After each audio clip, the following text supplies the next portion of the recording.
Yeah, I had a good beginning, but I lost it. I guess we'll just go right into it. It's not easy to do a review after an event like this. Look, I don't wanna talk. How you try and press the kid and really you was soft. All you know is capping, homie, you don't know the law. Pedal to the metal, you ain't catching me in park. I just hit the stop. I don't wanna speak. Talking all that good, so I just hit you with the please. Running up the score like Tyreek, I'm going deep. Watch me how I'm saucing, I be spreading it with ease. You gon' see the peace. You gon' see the flex when you hear these writtens. Trust me, you know the difference. I got a long ways to climb before you see a slippage. I see the process and the journey I'm supposed to. It's hard to do a recap after an event like that, but it wouldn't be fair to do recaps only of a good events. We have to do it all. So this is racing, this is drifting. A brand new car, brand new build. We had no test on it except just second gear, little couple of figure eights to make sure the car drives, stops, gets sideways, which it all did. And I did notice a little bit of a difference in the way the car responds, but like I said, it's a brand new car. I didn't have any time to test it. Lesson number one, never go to event. Expect good results with an untested car. Even though everything was super solid, like I said, the super small changes, different size turbo, different, I guess, intake and exhaust manifold, different throttle bodies now versus ITBs. Now we have a single throttle body and a couple other things made enough differences where the car just did not react the same what I was used to. So we started adjusting as we went. We got better every run, but just not enough. I was happy enough where we qualified and got into top 32, but the way I drove, the way the car reacted, it wasn't worthy of much more. Let's put it this way. Yeah, we started practicing first. Gearing was a little bit off, but with the way the track layout is, how many runs we got, I think like 4 practice laps on the first day in 3 hours. That wasn't enough to even figure it out, the car itself. But we did know the gearing was too tall and a couple other things.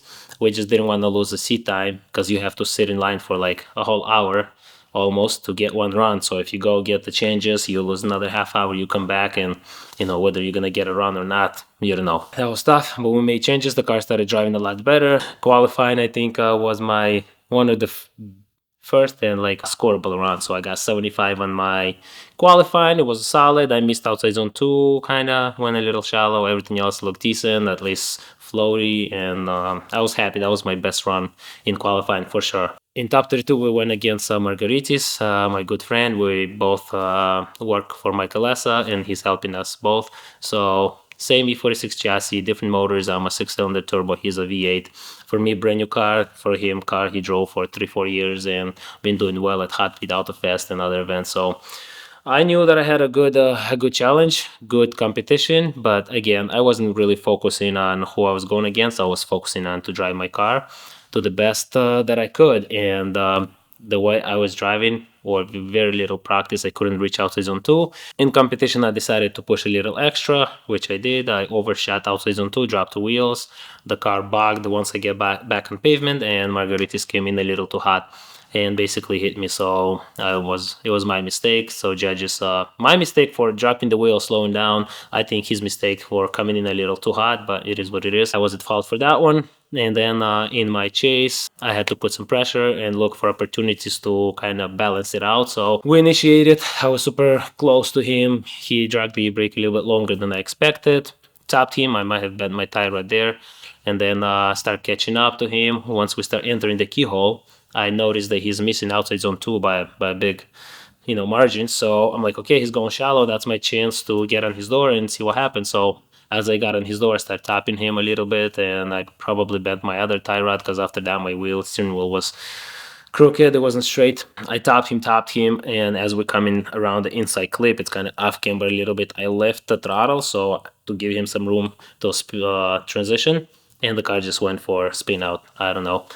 Haven't fully understood what happened there. Maybe alignment, maybe the way the track is in that area. When you lift the throttle, the motor wants to slow down and the wheels are here slowing down, so it's almost like an e-brake acting sometimes, and it just wants to spin you around. It happened so fast, but I did whatever I could. Won last year, 22 by Robert Thorne. Brutsky would love to get back on top of the championship box. Brutsky, big angle from him. Drift HQ, BMW. Saw some corrections. Nasty snap transition back. Straightening out there. Threw some angle at it. Looks like he's fighting the car a little bit. No. And some more trouble out there in outside zone 2. Wow. And Margaritas gets aggressive. Now that's interesting to see if Brutski slowed down there, because that's definitely not a decel zone there of momentum. And now parts are being deleted on the track. Out front, Brutski in the chase position. Margaritas coming down the hill.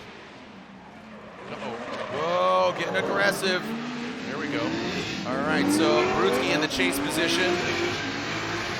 Katsanides now coming into that outside zone 2. Just not getting those outside zones, allowing Brutski to be right there on the door of him. So I want to run that back. Yeah. He didn't have anywhere to go. He didn't have anywhere to go. Yeah, let's take another look. And that's how we were out, top 32. We were out and basically immediately went right into it, thinking how can we improve. The things that we didn't like, we have really good people on the team.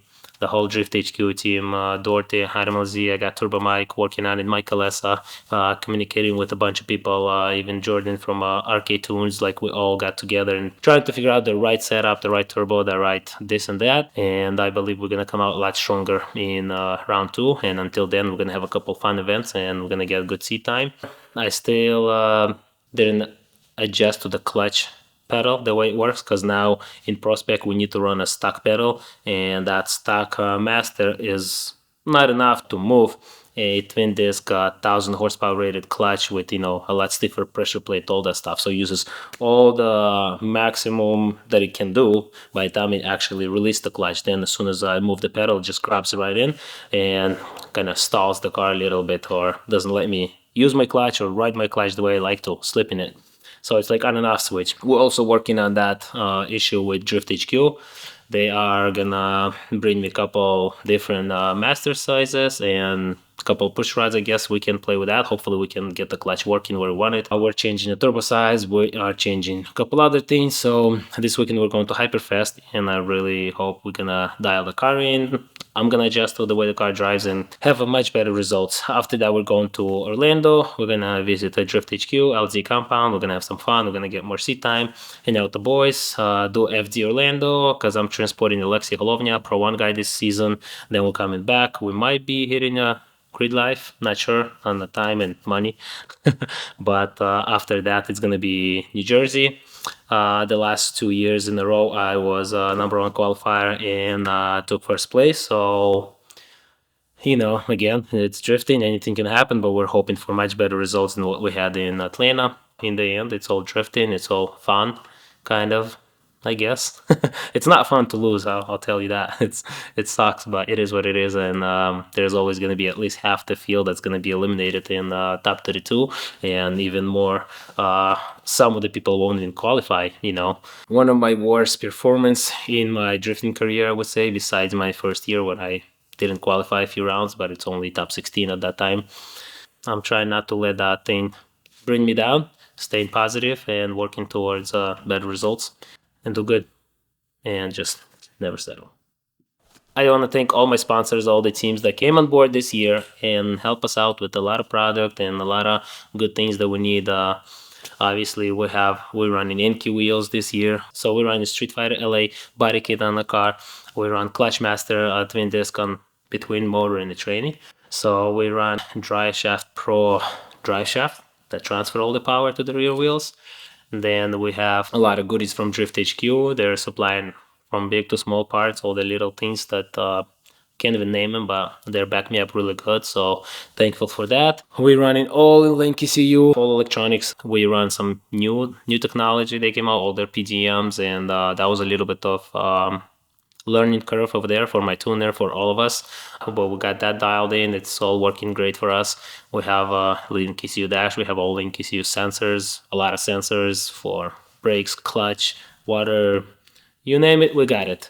Radium Engineering, yeah, we got all the field delivery that we need. Wisefab, this year we're running a full Wisefab front and rear, trailing arm, everything. So too bad I didn't get to experience the full potential of the car, but so far I can tell you that the car has so much grip and so predictable, very easy to drive. So once we're gonna figure out the way the car responds and turbo and all that stuff, we We'll see if we need to adjust anything with the grip level, with our suspension. But yeah, so far I love the way the car feels, super solid and no problems there. A lot of adjustability, so we'll be using that. Then we have ISC Suspension, thankful for that. And OMP, we got all the safety gears keeping us safe on track every time we fly off track or got bumped by somebody else, Margaritis in this case. We felt safe and no harm, basically. So yeah, that's it, I guess. Thank you very much.